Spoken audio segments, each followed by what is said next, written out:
Parmi les victimes du grave accident de voiture survenu en Seine-et-Marne dans la soirée du vendredi 10 février se trouvait Pierre Palmade, une femme enceinte, son beau-frère, le fils de ce dernier, un petit garçon de 6 ans, et un octogénaire dont les jours n'ont jamais été en danger.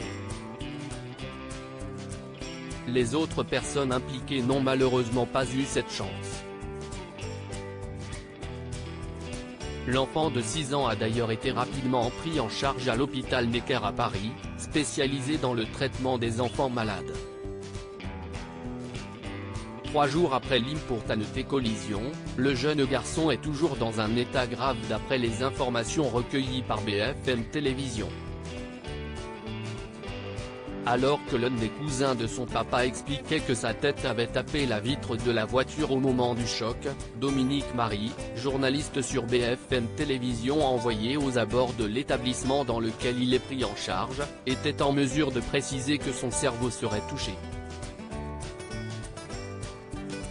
Si est ce que les proches de l'enfant auraient révélé ce lundi 13 février 2023.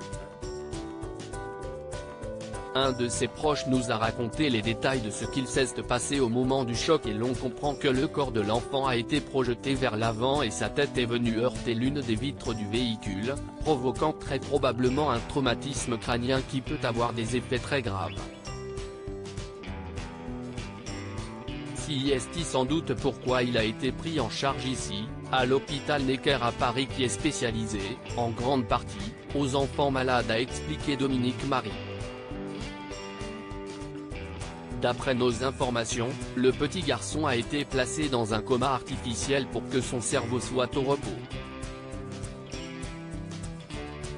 Son père, ayant subi plusieurs opérations et la femme enceinte, ayant perdu son bébé, elle a été opérée du dos, sont quant à eux maintenant hors de danger. L'enquête se poursuit, reste à déterminer les circonstances exactes de l'accident pour les policiers.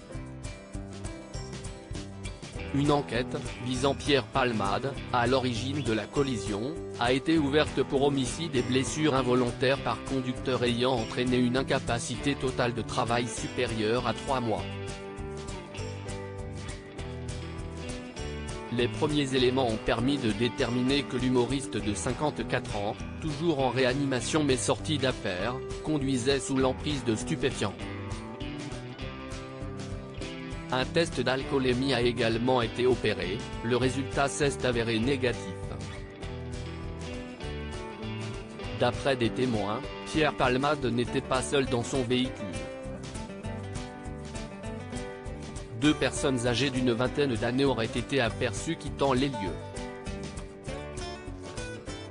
Elles sont toujours actuellement recherchées par les autorités et fortement encouragées à se rendre dans n'importe quel commissariat ou brigade de gendarmerie afin de faire avancer l'enquête judiciaire en cours, comme l'a fait savoir Camille Chaise, porte-parole du ministère de l'Intérieur sur France Info.